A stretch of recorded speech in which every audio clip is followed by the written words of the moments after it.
So the last part of today, but the first part of a few lectures, is on the introduction to requirements. Now, I love this topic. It is very dear to my heart. It's pretty much when I chose to take up teaching this course, the first thing I could think about talking about, because I think it's by far the most exciting part of software engineering for weirdos like me. This lecture used to be really early on in the course. It used to be back in week 2, and then it moved to week 4, and then it moved to week 6 and 7, and now it's in week 8. And it's done that because this course is quite heavy and busy, so we have found it hard to create relevance to this early on in the course. And I won't go into the details of that because you don't care, most of you, which is cool. But basically, it's an exciting topic, and it coming up late is indicative to how it fits into the assessment of the course, not tied to its relevance or importance to your life. So hopefully I can convey that. So when you build something, by far the most important part of building something is figuring out what you need to do. By far. It's you've probably heard this in a few different places or ways that, I see this on LinkedIn all the time, people being like, it's really easy to build a good product. It's really hard to know what a good product is. And, it's all really back to this common idea, which is that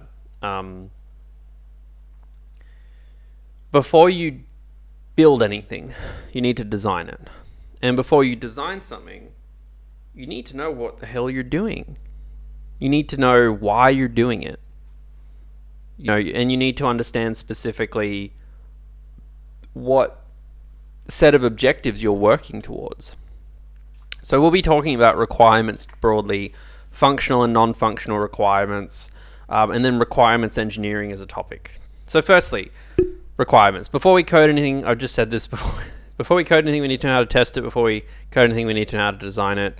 To test or design anything, we need to know what our objective is, or more specifically, what are the requirements of the system that you're building? What requirements is such a horrible word. I remember when I first heard it, I think I was like in third year or something as a concept, and I was like, I don't even know what the hell you're talking about. But it's really just saying, what are you required to do to succeed? So for instance, if I said to you, hey, we want you to build a Microsoft Teams ripoff, and we give you a spec, that spec are your requirements. It is you are required to follow these, you are required to solve this problem this way to achieve the goal. And as you become better at programming, you will slowly learn that this, or sometimes we call it the scope of things, that is harder than the actual coding part. The IEEE, again, one of those international bodies that standardizes things, defines a requirement as a condition or capability needed by a user to solve a problem or achieve an objective. It is instructions for success in a lot of ways. If you do this, you will have achieved the goal. I tell people this story every time I teach the course. When I was at Microsoft, I asked my boss's boss, who is a very wealthy, intelligent man, I tell people this all the time. This guy was not a programmer. He was mostly, I think he had some serious vision impairment. He could really barely see, and he was paid more money than you could imagine.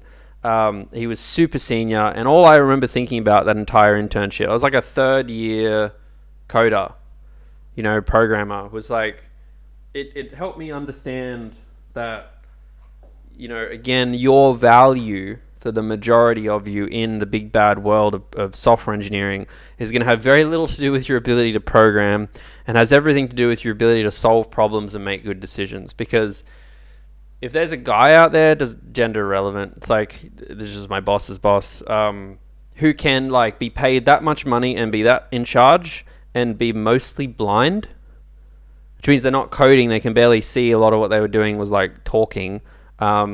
That was a real signal to me at a very young age that your ability to write JavaScript or C really doesn't matter, because this person wasn't writing code and getting paid that amount of money. They were probably doing things similar to this, which is really about how do we figure out what our objectives are and what we're trying to solve. So Broadly, we could describe requirements as an agreement of work to be completed by stakeholders. You could argue that the interface for 1531 is a part of the requirements. They are an agreement of work to be completed by stakeholders, you and the people that write the front end.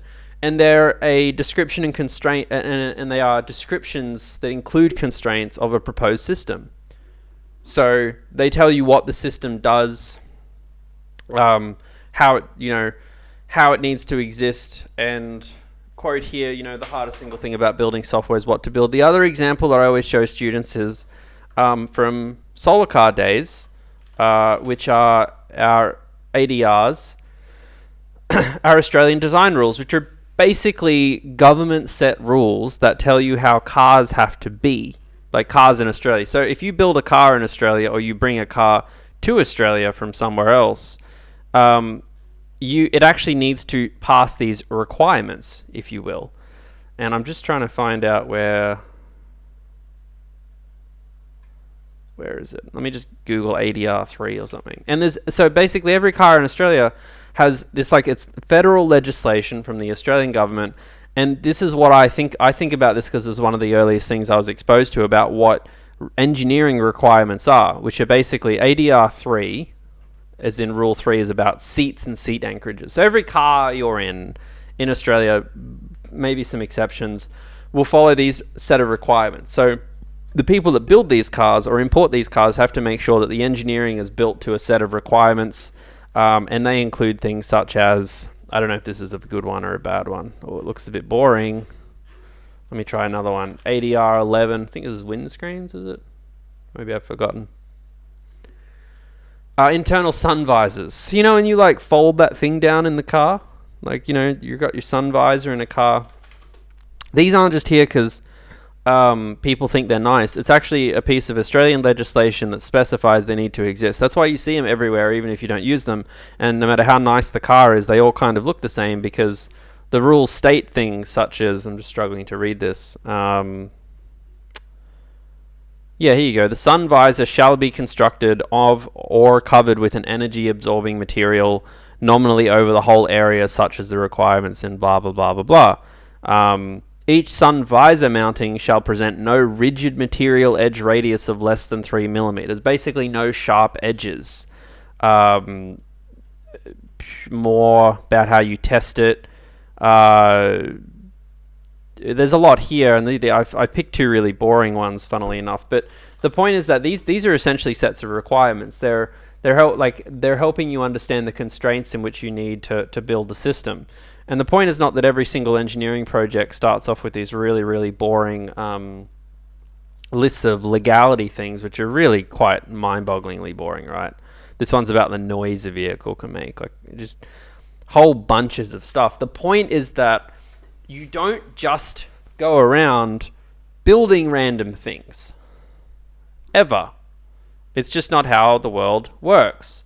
And I remember that I ran this activity once, and it was so fascinating to me, and I ran it with students who were probably your age, at your part of the degree, and it was a bunch of mechanical engineering students.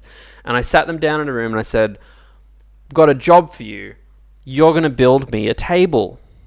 And the person who builds me the best table gets $10, or the group that gets $10 or something like this. And what amazed me, and you see this all the time, students just went and rushed, and they started designing these things and building these things, and I had to stop them and say, you don't even know what I'm asking of you. I've said I want you to build a table, but you haven't actually sat down and figured out what the requirements of this problem are. The scope of this problem, what you're actually trying to solve here. You've just gone and jumped straight to design phase, where you say, let's actually start to bring it to life. And that's crazy, because back to my boss at Microsoft, I asked him once, I was like, what's if you have the stupid, the standard question, if you have one piece of advice for me, what would it be? And the answer he said, I think, I'm starting to lose my memory on it, it was a while ago now, it was said, make sure you know what you're trying to achieve. Because he said, if you don't know what success looks like, you can't test it. And if you can't test it, you can't be successful, right? And that kind of thing stuck with me personally because it makes a lot of sense, right? If you don't actually know if you don't actually know how a sun visor is meant to be in a car, then you can't test whether it's good enough. And if you can't test whether it's good enough, it just logically, philosophically cannot be good enough. So when I say build me a table, you can't build me a good table without understanding what a good table is, without understanding the scope of what we're trying to do, without understanding what it has to be able to do, what it should be constrained to not be able to do, what resource limitations there are, why we're trying to build the table, what problem it's going to solve. It's all that stuff before you actually start making anything. So what are some examples of requirements? I gave the example about the chair or the table, the Australian design rules. We've kind of talked about that a bit. There are two types of requirements generally. I mean, there's many different ways you can look at them, but a really common way to break them up is into what we call functional and non-functional requirements. Functional requirements are where you specify an ability or capability that a system should provide. It's what the system does. And non-functional requirements are when you put a constraint on the system that's typically a performance characteristic. And you can think about this a whole bunch of different ways, right? Like a functional requirement can be seen as like adding a function. It's what the system does, you know? It's a function of it. Whereas a non-functional requirement is putting a constraint on it. So for example, if I said to you, I want you to build me a table. And you said, oh, cool. How big is that table meant to be? Or like maybe a better question, you know, it's like kind of difficult, isn't it? It's like a functional requirement of building a table might be like that. It should be able to, you know, support a TV, a 6 kilo TV. And it's like, okay, well, that's you describing what it does. The table as a system can do a thing. It has this functional, this ability. The table example is really not great. I shouldn't have started with it. But a non-functional one might be that it can only be so big. So it's when I think about these two, I really think functional is about, you know, think of it like it's nearly like positive. Like functional is like, oh, here's all the functions, all the things it can do. Cool. Whereas non-functional is kind of like the grumpy other parent. I'm sure all of you who have not all of you, many of you who have two parents have the one who's, you know, more serious than the other is a common thing. But some of the examples that there's this link I've shared in the slides. Some of the examples that are given, I can't remember. I think I gave some examples here. Yeah. So it's like an example of a system, particularly like an email system or something. A functional requirement could be that the system must send a notification to all users when there's a new post or someone comments on something. So think about Instagram, Facebook, something like this. So you're describing something it does. The system must send a notification to all users whenever there is a new post or someone comments on an existing post. Something that it does. Cool. Positive. It's like things. Non-functional might be the system must send emails no later than 30 minutes after from such an activity. It's a bit poorly worded. That is an example of something that's non-functional because you're not really adding any functionality there. You're not really contributing a service or capability of the system. You're constraining it or trying to control it. So it's a bit more like that controlling parent is how I think about it. You know, the one's like, yeah, you know, yeah, go out and have fun with your friends. And the other parent might be like, but you know, wear a jacket and a beanie. You know, it's that kind of dynamic of like, here's the things you can do, but that's at least my interpretation of it, as I've always found this topic very difficult to navigate. Yeah. Before we move on to the last bit, which is requirements engineering, the reason this stuff really is quite interesting, and I sincerely mean this, is that as you get paid more and more in your career, you will generally find, again, that you will spend less time. At first, you'll spend less time coding, and you'll spend more time like, you know, starting to like pseudocode and plan code. And then again, very quickly, as you start to, generally speaking, excel, these are very general statements, you'll find yourself doing more and more of something like this. So, for example, a quick sneak peek of something from work is that recently, for my company, I have been trying to get into motion some new work, some new things to code, some new web pages. And as part of this, like, I'm not writing the code for it. In fact, I'm not even specifying how it needs to look. I've actually gone and written documents a little bit like this, which we'll talk about more tomorrow. But essentially, it's trying to describe to someone how, like, what it is, like what is success? What are the requirements? Like, what if you do this, you will have succeeded. Go and do the rest. You know, so things like, I want to see my current goal and my progress towards that goal so that I'm reminded and motivated about my progress. I want to be able to edit my goal or add a new goal in case my goal changes. Now, I know you might think of that and think, wow, that sounds really boring and not that intelligent. And it's like, yeah, that's a fair comment to make. But at the end of the day, if you get that right or wrong, everything else under it's buggered is the problem. The problem is, if you don't get these requirements right, it doesn't matter how smart the engineers at the other end are. It doesn't matter how well it's designed. You got it wrong at the start, and it's the wrong thing. I remember this story. It was like, someone said something. I can't remember the exact stat, but it was like, like, you understand trigonometry, right? And someone told me once that it's like if you were in Melbourne and you needed to build a road to Sydney in a straight line. I wonder if I can do the math, however that works. But someone do the math for me. But it was like, if you build that 1,000-kilometer road straight to Sydney, if you're like 1 degree off, like not in a straight line, but you're 1 degree off, obviously, how much are you going to miss Sydney by? What angle? Do you know what I mean? What's that triangle? Someone. I haven't done trig in 10 years. I remember it's tan, inverse tan of something. Just is like 1 degree here, and that's like 1,000. What's x here? What is that? Is that tan of 1 equals x on 1,000? X is 1,000 tan of 1 degree. What's tan of 1 degree? Oh my god. Charter. What's tan of 1 times 1,000? I feel like that's 1 radian is the problem. I forget how to convert degrees to radians. Oh, okay. Okay, Google did it. Thank you. Oh, thank you, Theo. Thank you, Ethan. 17 kilometers. What's 17 kilometers from the CBD? I don't know. Many of you are in Sydney, or you've been to Sydney, but well, let's try it out. Is it Parramatta? It's probably 17 k's to Parramatta. 25 k's, Sydney Olympic Park. Yeah. So it was just really interesting to me, this person who pointed out, they were like, if you just get the road, like, think about laying a straight road. They were like, if you had to lay that road and you got it off by 1 degree, you'd end up in, Olympic Park and not the city. Which I know doesn't sound that dramatic, assuming that the math is done correctly. But, same point, it's like, it's a very long-winded way to explain a point. The point is that the reason this is so interesting and exciting, and the reason it should excite you, is because if you get this kind of stuff wrong, if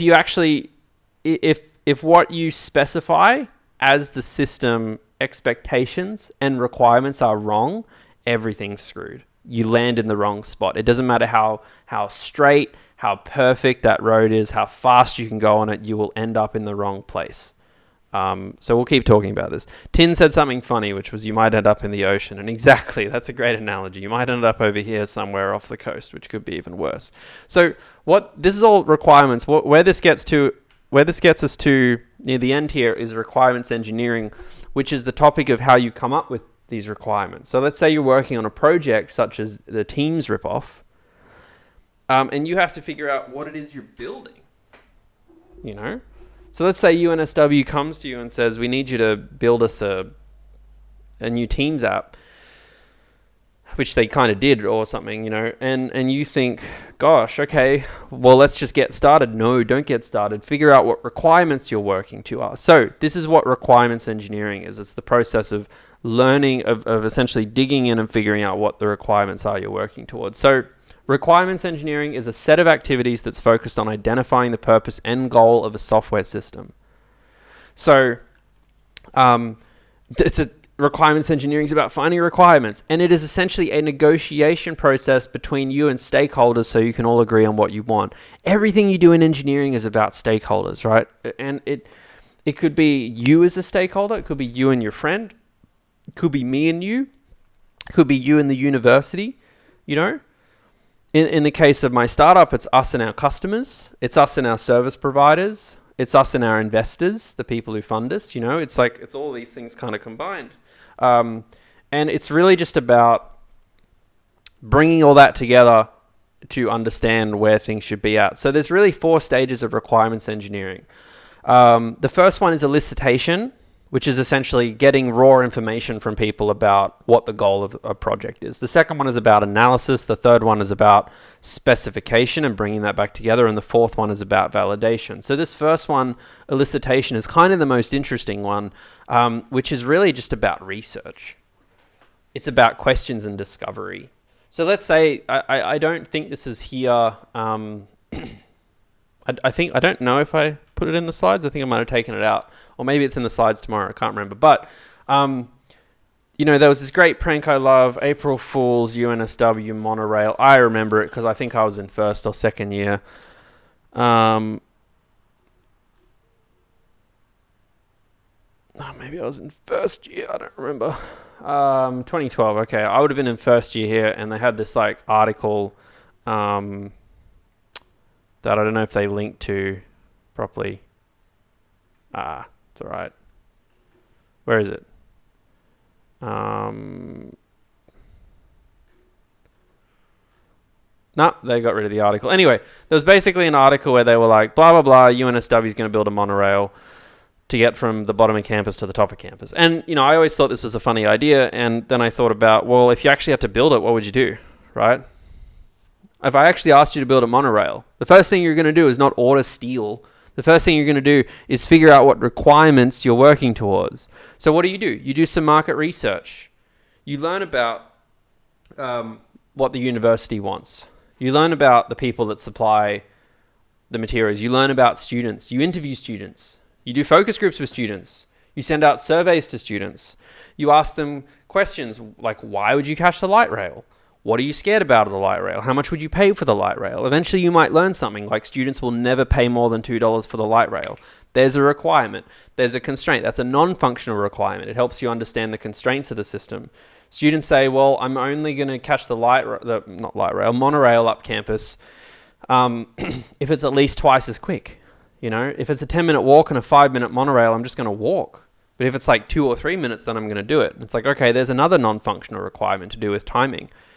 People want to be able to take their bag on the monorail. Great, okay. You might think that's obvious, right? Of course you can take a bag on a monorail, but that's just your bias. When you're you know, specifying requirements or really explaining to people the scope of something, you can't just assume these things. You know, you actually have to write it down because the purpose of good requirements writing is so that engineers can take that and they can take that in any direction they want within the scope of the requirements. So if you don't specify that you should be able to take bags on this monorail, you shouldn't expect people you're working with to just allow that to happen, you know?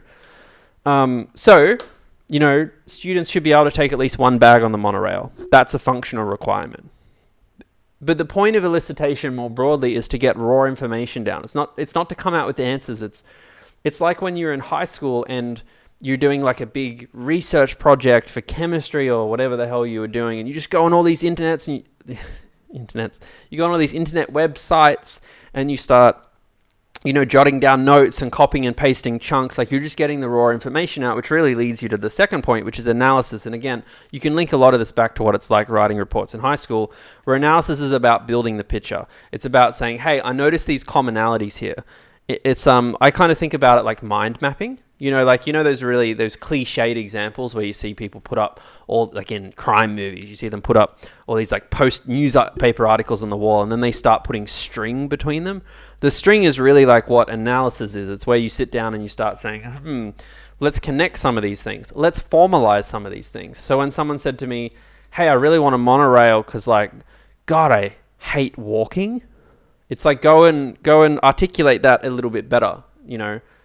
or go follow up with them. What do you mean you hate walking? You have to walk to the monorail. And they say, yeah, but I just hate walking more than a few minutes. And you think, okay, I'm helping clean that up. I'm bolstering that. I'm bringing some things together. So analysis is really just about taking that raw information and trying to untangle it or relink it. Specification, which you could kind of argue is just part of analysis really, is about saying, okay, now that we've kind of analyzed some things and we understand what's connected, what's dependent on one another, we've got some clearer descriptions of things, let's go and actually maybe turn it into a document or something like the 1531 spec or something like what I showed you earlier, where I showed you the doc with the goals and the other things.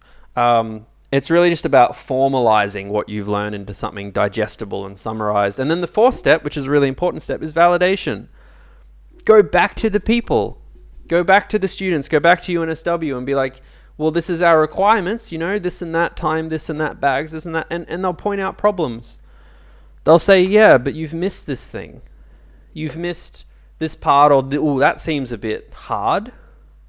Or what? Sorry, you want it to get to the top of campus in 30 seconds? We're not a rocket. It's a monorail. That's just not possible. So you have to go back and tweak it. So like a lot of things, these are iterative cycles that you get into. Now, some of the challenges that we face when doing these processes are pretty obvious. Sometimes you don't know the requirements of what you're trying to do until you build it. I'm sure many of you have learned that. You think you know what you're doing, but then you build it and you start to really understand the problem, and then you're like, oh, okay, I wish I knew this at the start. I would have approached it differently. That's always inevitable to some degree. Sometimes clients or customers don't know what they want. Sometimes UNSW don't know what they want. Sometimes students who want the monorail don't know what they want. Sometimes they change their freaking minds and it's really annoying. Sometimes they'll be like, oh yeah, monorails, and it's like COVID. Oh, okay, well I don't want to hop on the monorail anymore because I'm scared of getting sick. I'd rather just walk. It's like, this stuff happens. Sometimes developers don't understand the subject domain. Obviously, we've talked about a few physical examples, but let's imagine that you're a programmer who's trying to build an Instagram copy. If you don't use social media, it's sometimes hard for you to understand the requirements. So no matter how well you write them, if the people who are implementing them don't understand enough about the background, then it's going to be really hard for them to do a good job. Sometimes you just don't have a lot of capacity to talk to stakeholders. So let's say you are building something for UNSW or website, maybe a website for CSESOC or something. Sometimes the people you're building it for, you don't always have access to them, so you have to guess.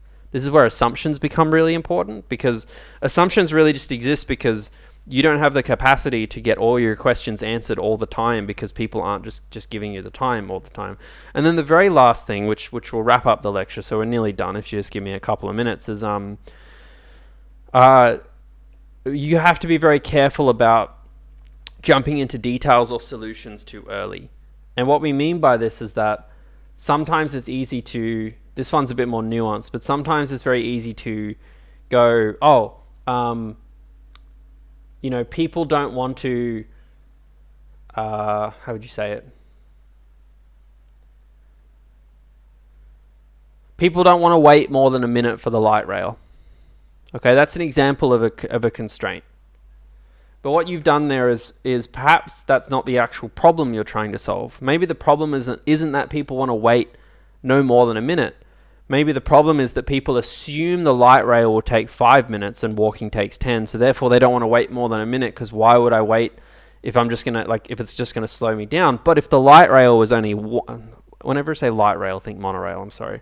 If the monorail was 1 minute up campus, 1 minute wait, 1 minute up campus, then suddenly those people who didn't want to wait a minute are like, wow, that's pretty fast. So it's really important when you're learning things about people, about projects, about everything you do. And I wish I had more time to stress this one, because it's so, of all the things in this course to teach, this is top 3, maybe top 1 for me, is the idea of you accidentally jumping into solution mode before you think about problem mode. It's jumping into how long would you wait for the light rail, you trying to over-engineer the problem in the requirements, rather than saying, how long do you want to take to get up campus? And in fact, the example I usually share with students, which is one of my favorite ones because I read about this, they call it the XY problem, which is when you jump to trying to solve or optimize a solution rather than thinking about the problem. And literally a week after I read this the first time, I was on campus with a friend. I've told this story before, so if you've done this course before, I'm sorry, but it's like I had lunch. I'd been given this free lunch from some event I was working at, and I had no like utensils to eat with. It was just some like Thai food. And I was like, do you have a fork? To my friend, and my friend was like, no, I don't have a fork. And I was like, I need a fork. And then they were like, okay, well, let's go look for a fork. And you know, they didn't know I had this bag of food, and then we went around asking a few different places on campus, hey, do you have a spare fork? And they were like, no, we don't, or like, you have to pay for it. And eventually, like after walking around for 5 minutes, my friend was like, why do you need the fork? And I just said to them, I need the fork because I have Thai food I need to eat. And they were like, oh, why didn't you just tell me you had Thai food to eat? I would have just given you my chopsticks. I have some spare chopsticks in my bag left over from last night when I went out. And I was like, oh my God, we just spent 5 minutes trying to solve an assumption about the solution that I made. My problem wasn't that I needed a fork. My problem was that I needed something, a utensil to eat with. I had just jumped from the problem, utensil, to a solution which was a fork, and then I've tried to ask everyone to help me solve the solution. And this is a common challenge that you have when it comes to setting requirements, is that it's very easy to kind of jump to the thing I'm doing, you know, needs to have this. The table needs to be 100 centimeters by 100 centimeters. But is that the actual problem? Like maybe, sometimes it is. Sometimes you do need a fork. Sometimes that is just the problem. But sometimes it's not that it needs to be 100 by 100. Sometimes it's that we can only afford so much wood, so the surface area can't be more than 10,000 centimeters cubed. You know? So rather than constrain someone that's you're asking to work for you and say this is the exact size, if you actually give them the real problem, which is that we only have so much wood, you have to do this with so much wood, you open up their ability to solve the problem different and unique ways. So that's something to keep in mind. That's it. Please leave some feedback. Pause the video, leave some feedback. Takes all of 10 seconds. Really appreciate it. That's it for the first part of requirements. We'll keep going on to the next part soon.